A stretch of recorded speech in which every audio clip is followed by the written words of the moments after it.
Hello বন্ধুরা, কেমন আছেন সবাই? আশা করি সবাই খুব ভালো আছেন। আমিও ভালোই আছি।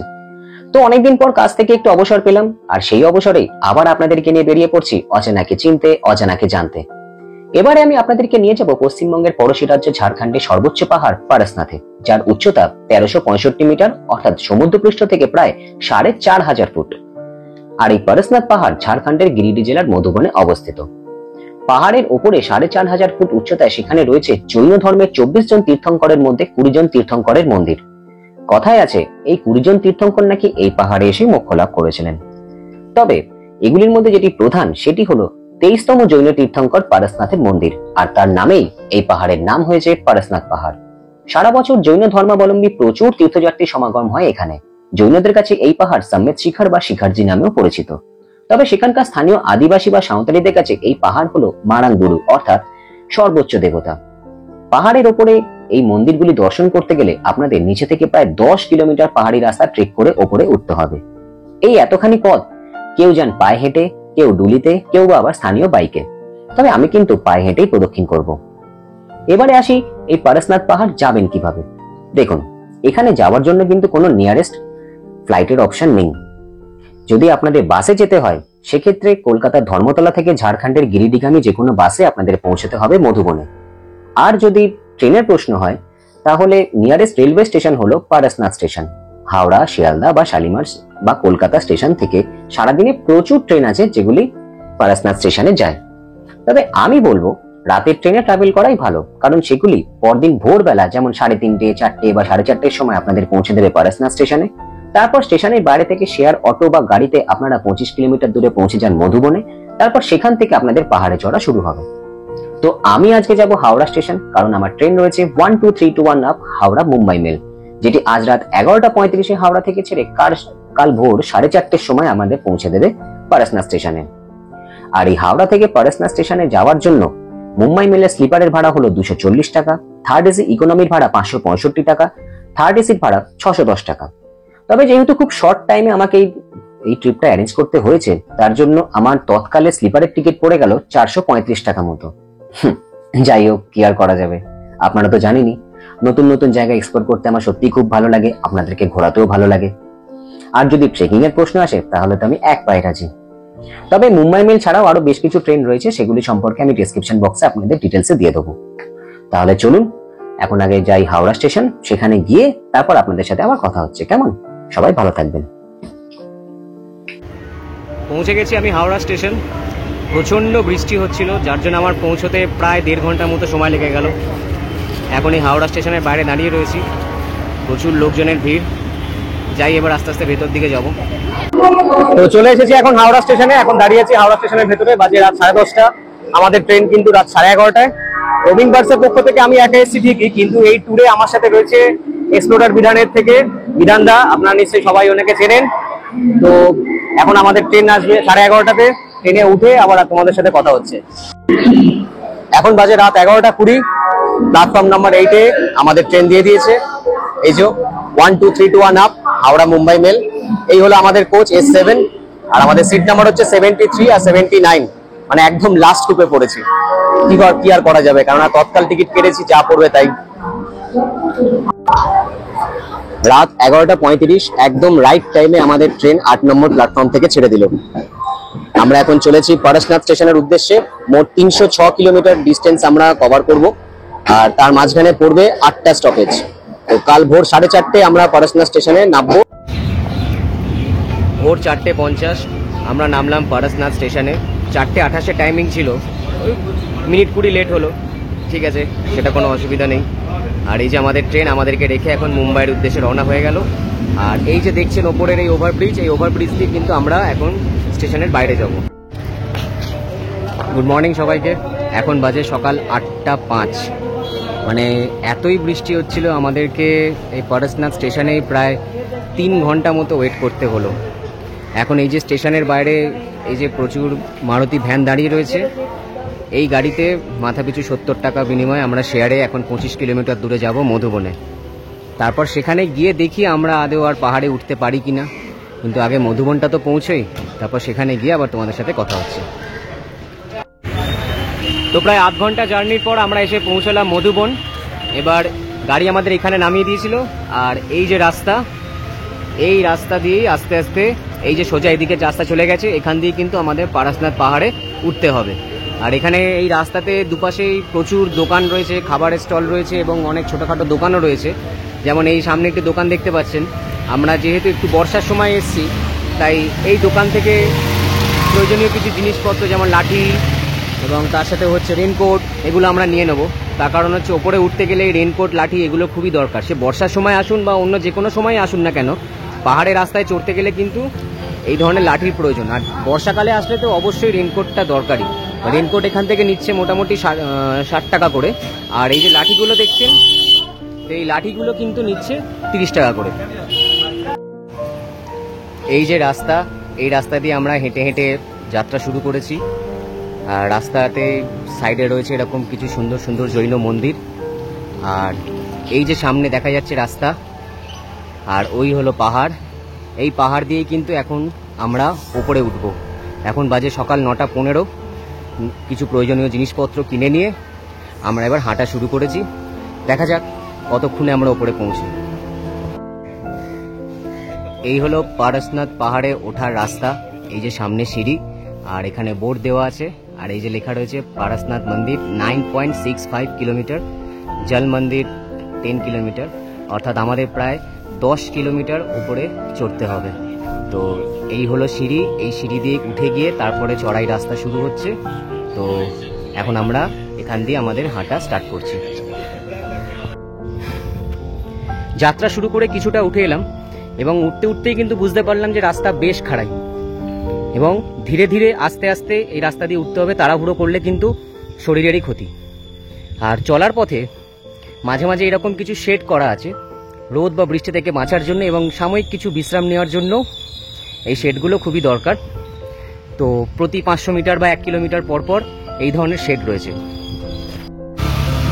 এই যে দেখছেন, এইভাবে বাইকে করে কিন্তু ওপরে নিয়ে যাওয়া হয়। আগেই আপনাদের বললাম, শুধু যদি ওপরে নিয়ে যায় তার জন্য 500 টাকা, বা শুধু ওপর থেকে নিচে নিয়ে আসার জন্য 500 টাকা, আর যদি আপ অ্যান্ড ডাউন হয় তাহলে 800 বা 1000 টাকা মতো পড়তে পারে। নিচ থেকে উঠতে উঠতে এরকম দেখতে পেলাম, এগুলোকে বলা হয় ডুলি, যেটা দুজনে করে নিয়ে যায়। এনারাও কিন্তু তীর্থযাত্রীদের ওপরে নিয়ে যান, আবার ওপর থেকে নিচে নিয়ে আসেন। তো এগুলোতে মোটামুটি ভাড়া পড়ে প্রায় 3500 টাকা মতো, আর মোটামুটি 70 কিলো ওয়েট অবধি এনারা ক্যারি করতে পারেন। তার বেশি হলে কিন্তু সমস্যা হয়ে যায়। তার কারণ বুঝতেই পারছেন যে একজন ভারী মানুষকে এনারা দুজনে মিলে ওপরে নিয়ে যাচ্ছেন, তো এনারদের তো কতটা কষ্ট হয়। তো ওয়েট অনুযায়ী কিন্তু এখানে 3.5, 3 বা 4000 টাকা মতো আসা যাওয়া পড়তে পারে। আবার ঝিরিঝিরি বৃষ্টি শুরু হয়ে গেছে, তো সেই জন্য কিন্তু এই যে রেনকোটটা পরে নিতেই হলো, কারণ রেনকোটটা না পরলে কিন্তু ভিজে যাবো। কারণ এক হাতে লাঠি এক হাতে ছাতা নিয়ে ওঠাটা প্রায় অসম্ভব। পরেশনাথ মন্দিরে ওঠার পথে জাস্ট 1 কিলোমিটার এসছি, তারপরে শুরু হলো মুষলধারে বৃষ্টি, একেবারে মুষলধারে। জানি না ক্যামেরায় কতটা বোঝাতে পারছি, কিন্তু এতই বৃষ্টি হচ্ছে যে এইরকম একটা শেডের তলায় আমরা দাঁড়িয়ে রয়েছি। ওই যে ওখানে বিধানদাও দাঁড়িয়ে রয়েছে, আমিও দাঁড়িয়ে রয়েছি, কিন্তু আমাদের পক্ষে আর ওপরে ওঠা হয়তো সম্ভব হবে না। কারণ যতই বৃষ্টি বাড়ছে আমাদের চিন্তা ততই বাড়ছে। তার কারণ সময় ক্রমশ আমাদের হাত থেকে চলে যাচ্ছে। এরপরে যদি আমরা যত লেট করে শুরু করব, আমাদের ওপরে পৌঁছতেও অনেকটা লেট হবে, কারণ এখনও প্রায় 9 কিলোমিটার রাস্তা বাকি। আর শুধু তাই নয়, ওখান থেকে ঘুরে আবার আমাদের সন্ধ্যে হওয়ার আগে নেমে আসতে হবে। তো জানি না সেটা পসিবল হবে কি না। এখন তো মনে হচ্ছে আশাটাই পুরোটাই বেকার হয়ে গেল। তাও দেখছি, আমরা কিছুক্ষণ অপেক্ষা করছি, যদি বৃষ্টি কমে তাহলে ওঠার চেষ্টা করব। তো প্রকৃতি আমাদের সহায় হয়েছে, বৃষ্টি অনেকটাই কমে গেছে, এখন ঝিরিঝিরি হচ্ছে। তো আমরা আবার যাত্রা শুরু করেছি। আর 500 মিটার মতো উঠে আসার পর এই যে প্রথম যে মন্দিরটা পড়লো সেটা হচ্ছে এই কালীকুণ্ড মন্দির বা কালীকুণ্ড ধাম। আর এখান থেকে পারসনাথ মন্দির এখনো 8.15 কিলোমিটার। এই হলো কালীকুণ্ড মন্দিরের প্রবেশদ্বার। বিধানদা আগেই ঢুকে গেছে, আমিও এবার ঢুকছি। খুব সুন্দর কিন্তু এই মন্দিরটা। একেবারে সাদায় মোড়া বলা যায়, বেশ পরিষ্কার পরিচ্ছন্ন এবং নিস্তব্ধ একটা জায়গা। বিশাল এলাকা নিয়ে এই কালীকুণ্ড মন্দির প্রতিষ্ঠা করা হয়েছে। মাঝে এরকম অনেক শর্টকাট আছে, সেই শর্টকাট দিয়ে আমরা উঠে আসছি। আপনারা পারলে ট্রাই করবেন, না হলে কিন্তু করবেন না, কারণ পুরোটাই একদম বোল্ডার বা পাথর ভর্তি রাস্তা। আপনারা যে নর্মাল রাস্তা সেই রাস্তা দিয়ে আসতে পারেন, একটু হয়তো ঘুরে আপনাদেরকে আসতে হবে, কিন্তু এই ধরনের রাস্তা ট্রাই করতে পারেন। কিন্তু এতটাই বিপজ্জনক এবং এতটাই স্লিপারি, বিশেষ করে বর্ষার সময় খুব কেয়ারফুলি আসতে হবে। আর যথেষ্ট খাড়াই কিন্তু এই শর্টকাট রাস্তা।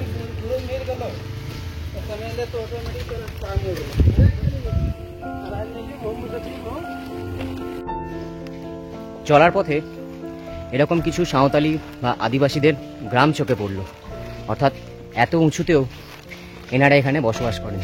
আর এই যে দেখতে পাচ্ছেন, ডুলি করে কিন্তু মানুষদেরকে নিয়ে আসা হচ্ছে ওপরের মন্দির থেকে। মাত্র 2 কিলোমিটার আমরা এসে পৌঁছলাম এতক্ষণে, হয়তো আর একটু বেশি চলে আসতে পারতাম। মাঝখানে বৃষ্টির জন্য আমাদের প্রায় আধ ঘন্টা 35 মিনিট দাঁড়িয়ে যেতে হলো। আর এই যে দেখছেন, এখানে মাঝে মাঝে এরকম কিছু ছোট ছোট দোকান রয়েছে। এখানে একটি রয়েছে, ওই পাশেও একটি দোকান রয়েছে। এখান থেকে আপনারা মোটামুটি চা, জল বা বিস্কিটস এসব নিতে পারেন। তবে জল কিন্তু এখানে নিচের থেকে ডবল দাম, মানে নিচে 1 লিটার যেটা আপনাদের 20 টাকা নেবে, এখানে কিন্তু 1 লিটার নেবে 40 টাকা। 10 টাকার বোতল 20 টাকা, 20 টাকার বোতল 40 টাকা। আর আরেকটা জরুরি ইনফরমেশন আপনাদেরকে দেওয়ার আছে, সেটা হলো যত আমরা উপরে উঠতে শুরু করেছি, আমাদের মোবাইলের নেটওয়ার্ক কিন্তু একেবারেই প্রায় চলে গেছে। আমার জিও এবং ভোডাফোন রয়েছে, ভোডাফোন তো আমার নেই, আর জিও প্রায় নেই বললেই চলে। আর বিধানদার এয়ারটেল রয়েছে, এয়ারটেলটাও একেবারেই নেই বললেই চলে। অর্থাৎ এরপরে আরও যত উপরে উঠবো, একেবারেই মোবাইলের টাওয়ার পুরো ডেড হয়ে যাবে।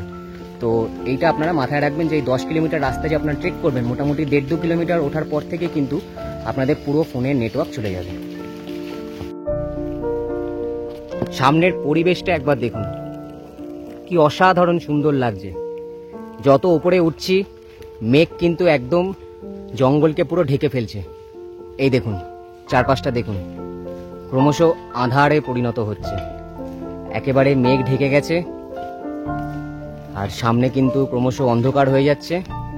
আর এই যে রাস্তা, সেই রাস্তা দিয়ে কিন্তু এখন আমি এগিয়ে চলেছি পারশনাথ মন্দিরের উদ্দেশ্যে। तो चलार पथे ये दादा से देखा हो गया। आपका नाम क्या है? आदित्य जैन। अच्छा, तो कितने बजे चढ़े थे आप? नाइट 1 बजे चढ़ाई होती है और पारसनाथ हिल 8-9 बजे तक पहुंच जाते हैं अपन, 9 या 10 बजे तक। तो वहाँ से रिटर्न अपने को 2 या 2.5-3 घंटे लगते हैं, तो 12-1 बजे तक रिटर्न हो जाता है। टोटल कितना किलोमीटर है? टोटल 30 किलोमीटर है, 30 किलोमीटर पूरा क्षेत्र। इसमें सारे भगवान, इनकी वोक्स मंदिर सारे आए। अच्छा अच्छा। और ये जगह का नाम क्या है? ये पारसनाथ शिखर जी नाम है। नहीं, ये जो ये गंधारू नाला बोलते हैं इसको। बहुत पानी हो तो बहुत दूर तक पानी ले जाया जाता है। এই যে ফলসটা আপনারা দেখতে পাচ্ছেন, এটার নাম হলো গন্ধর্ব নালা। দেখুন, একদম 27 ডিগ্রি টেম্পারেচার, 27। পুরো পাহাড় থেকে একদম জঙ্গলের মাঝখান দিয়ে এই ফলস নিচে বয়ে যাচ্ছে। আর এখানে কিন্তু এই ধরনের এই জিনিসটা আপনারা দেখতে পাবেন। দেখুন, প্রচুর বাঁদর রয়েছে। এদের থেকে কিন্তু একটু সাবধান, তার কারণ হাতের কাছে যা পাবে এরা কিন্তু সেগুলো কেড়ে নেবে। তো আমরা কিন্তু এখন নিচ থেকে প্রায় 5 কিলোমিটার উপরে উঠে চলে এসেছি। প্রায় 6 কিলোমিটার মতো আমরা রাস্তা উঠে চলে এসেছি। যত উপরে উঠছি, আরও খাড়াই ক্রমশ বাড়ছে। আমাকে দেখেই বুঝতে পারছেন প্রচণ্ড হাঁপিয়ে যাচ্ছি, কিন্তু তাও মনে সাহস নিয়ে উঠছি ধীরে ধীরে। আর আশপাশটা একবার দেখুন, দেখুন মেঘ পুরো ঢেকে যাচ্ছে। আমার পেছনে দেখুন, এখানেও মেঘ পুরো ঢেকে গেছে। এই যে বাইকে করে নিয়ে চলে গেল নিচে। এই দেখুন, এই যে আমার মুখে ঘাম দেখছেন, এর সাথে কিন্তু মেঘের জলও রয়েছে, কারণ মেঘ পুরো আমাকে একদম ঢেকে দিয়ে চলে যাচ্ছে বলা যায়। এই জায়গাটার নাম 3 মাইল। এতক্ষণ চড়াই রাস্তা ছিল, এবার এখান থেকে কিন্তু সিঁড়ির ধাপ শুরু হচ্ছে, যেটা আরও কষ্টের ব্যাপার। আর আশপাশটা দেখুন, পুরো একদম মেঘে ঢেকে গেছে, একদম আঁধার হয়ে গেছে চারপাশ। বেশি দূরে কিন্তু কিছুই দেখা যাচ্ছে না। এখানে 2-3টে মোষ রয়েছে, আর আশপাশটা দেখুন একদম ঢেকে গেছে। মানে এটাকে ঝাড়খণ্ডের মেঘালয় বলে চালিয়ে দিলে ভুল হবে না। তো চলার পথে আবার প্রচন্ড জোর বৃষ্টি এসে গেছে, তাই অগত্যা আর কিছু করার নেই। এই যে এখানে এরকম একটা দোকান রয়েছে, এই দোকানে আমরা একটু বসে বিশ্রাম নিচ্ছি এবং সময়টা আমাদেরকে এখানে কাটাতে হবে, কিছু করার নেই, কারণ এত জোর মুষলধারে বৃষ্টি হচ্ছে। একবার বাইরেটা দেখুন, প্রচন্ড জোর বৃষ্টি হচ্ছে। এই বৃষ্টিতে কিন্তু আগে চলা একদমই মুশকিল। আর এখান থেকে আমরা একটু চা, জল এসব নিয়ে নিলাম। কি করবো, আমাদের জল প্রায় শেষ হয়ে গেছিল, তাই এখান থেকে 1 লিটারের বোতল কিনতে হলো, যেটা নিচে 20 টাকা, সেটা এখানে 40 টাকা। আর এখান থেকে আমরা একটু চা খেয়ে নিচ্ছি, এটা হচ্ছে লেমন টি, এখানে 15 টাকা, আর মিল্ক টি মানে দুধ চা হলো 20 টাকা। তো আমরা লেমন টি অর্ডার দিয়েছি। আর আরেকটা কথা যেটা আপনাদেরকে বলার, সেটা হচ্ছে যখন আপনারা এই পারশনাথ পাহাড়ে ট্রেক করবেন, তখন কিন্তু পর্যাপ্ত পরিমাণ ড্রাই ফ্রুটস, কেক, বিস্কিট এই ধরনের খাবার আপনাদের সাথে রাখবেন, কারণ চলার পথে আপনারা খুব বেশি দোকান পাবেন না, আর পেলেও সেই সব জায়গাতে দাম কিন্তু অনেক বেশি। তাই কেক, বিস্কিট, ড্রাই ফ্রুটস এসব রাখবেন, সেগুলো মাঝে মাঝে খেলে আপনাদের শরীরটাও ভালো থাকবে। আর শুধু তাই নয়, পর্যাপ্ত পরিমাণ জল রাখবেন। আর এই যে দেখুন, আমি যেমন এই বোতলে ওআরএস মিক্স করে নিয়েছি, আর ওআরএস এর জল যদি আপনারা খেতে পারেন, তাহলে কি হবে, আপনাদের শরীরটা ডিহাইড্রেশন থেকে বাঁচাবে, প্লাস এনার্জিও দেবে। বৃষ্টি থামার পর একটু এগোতেই আমাদের চোখে পড়ল এক সুন্দর পাহাড়ি ঝর্ণা, যার নাম শীতল নালা। এখান থেকে রাস্তা দুভাগে ভাগ হয়ে গেছে। একটি রাস্তা সরাসরি খাড়াই উঠে গেছে পারশনাথ মন্দিরের দিকে, আরেকটি রাস্তা গৌতম স্বামী টঙ্ক এবং জল মন্দির হয়ে গেছে পারশনাথ মন্দিরের দিকে। আমরা সেই রাস্তাই ধরলাম। এরপর বৃষ্টি ভেজা প্রতিকূল রাস্তা দিয়ে এবং প্রতিকূল আবহাওয়ার মধ্যে দিয়ে আমরা এসে পৌঁছলাম গৌতম স্বামী টঙ্কে। এই হলো গৌতম স্বামী টঙ্ক। মেঘের জন্য কিছুই দেখা যাচ্ছে না, তার সঙ্গে চলছে প্রচন্ড ঝোড়ো হাওয়া। গৌতম স্বামী টঙ্ক থেকে জল মন্দিরের দূরত্ব মাত্র 300 মিটার, আর যেতে হবে পাশের এই রাস্তাটি দিয়ে। আমরাও সেদিকে এগিয়ে গেলাম ধীরে ধীরে এবং এসে পৌঁছলাম জল মন্দিরে। তবে মেঘের জন্য কিছুই দেখা যাচ্ছিল না, মন্দিরও ছিল বন্ধ। এই জল মন্দির থেকে আবার গৌতম স্বামী টঙ্ক হয়ে পারশনাথ মন্দিরের দূরত্ব প্রায় 1.5 কিলোমিটারেরও বেশি। আমরা জল মন্দির দেখে আবার সেই রাস্তায় ফিরে চললাম।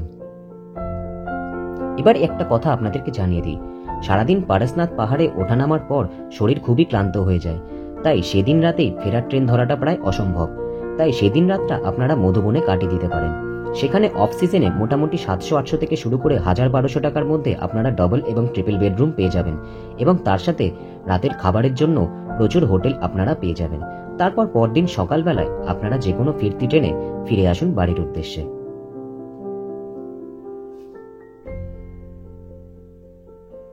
পারশনাথ মন্দিরে যাওয়ার পথে প্রকৃতি আরো প্রতিকূল হয়ে উঠল। বৃষ্টি কমলেও মেঘ একেবারে ঢেকে দিল, আর তার সাথে শুরু হলো প্রচন্ড জোরে ঝোড়ো হাওয়া। অসীম সাহস এবং জোর নিয়ে অবশেষে নানান রকম প্রাকৃতিক প্রতিকূলতাকে কাটিয়ে এইরকম দুর্যোগপূর্ণ আবহাওয়াতেও আমরা অবশেষে এসে পৌঁছলাম 23তম জৈন তীর্থঙ্কর শ্রী পারশনাথজি টঙ্ক অর্থাৎ পারশনাথজির মন্দিরে। এই হলো মন্দিরে যাওয়ার রাস্তা। কিন্তু দুঃখের বিষয়, এতটাই খারাপ পরিস্থিতি, খারাপ আবহাওয়া, পুরোটাই মেঘে ঢেকে আছে বলে আমি আপনাদেরকে মন্দিরটা দেখাতে পারলাম না। তবে মন্দিরে যেতে গেলে কিন্তু আপনাদের এইখানে আগে জুতো, চপ্পল বা চামড়ার কোনো রকম জিনিস নিচে রেখে তবেই ওপরে উঠতে হবে। সত্যি একটা কথা মানতেই হবে, মনে সাহস থাকলে সবকিছুকে জয় করা যায়। আজ এই রকম ভয়ঙ্কর প্রাকৃতিক পরিবেশের মধ্যেও মনে সাহস রেখে আমরা 1365 মিটার উচ্চতায় অর্থাৎ সমুদ্রপৃষ্ঠ থেকে প্রায় 4500 ফুট উচ্চতায় এসে দাঁড়িয়েছি। কি বিধানদা, কেমন লাগছে? খুব ভালো। ছোটবেলায় একটা কথা ছিল, মা বলতো মনে সবসময় জোর রাখতে, আর সেই মনের জোরটাকেই সঙ্গে রেখে আর এই যে আবহাওয়া প্রতিকূলের সঙ্গে লড়াই করে পৌঁছে গেছি পরশনাথের। তো যাই হোক, আমাদের এই ভিডিওটা আপনাদের কেমন লাগলো সেটা অবশ্যই কমেন্ট করে জানাবেন, আর অবশ্যই একটা লাইক, কমেন্ট আর শেয়ার করে দেবেন। আর হ্যাঁ, যদি ভিডিওটা ভালো লেগে থাকে, যদি আমাকে ভালো লেগে থাকে, তাহলে অবশ্যই অবশ্যই একটু সাবস্ক্রাইব করে পাশের বেল নোটিফিকেশনটা অন করে দেবেন, কারণ আপনাদের সাপোর্ট, আপনাদের পাশে থাকাটা আমাদের আগামী দিনে এগিয়ে চলার জন্য খুব জরুরি। এই আপনাদের জন্যই কিন্তু এতটা প্রতিকূল পরিস্থিতিতেও আমরা কষ্ট করে উঠে এলাম এই পারশনাথজি মন্দিরে। তো যাই হোক, আজ ভিডিওটা এখানেই শেষ করছি। এরপর আবার নতুন কোনো জায়গা, নতুন কোনো অভিজ্ঞতা নিয়ে আপনাদের সঙ্গে দেখা হবে খুব তাড়াতাড়ি। ততক্ষণের জন্য টাটা।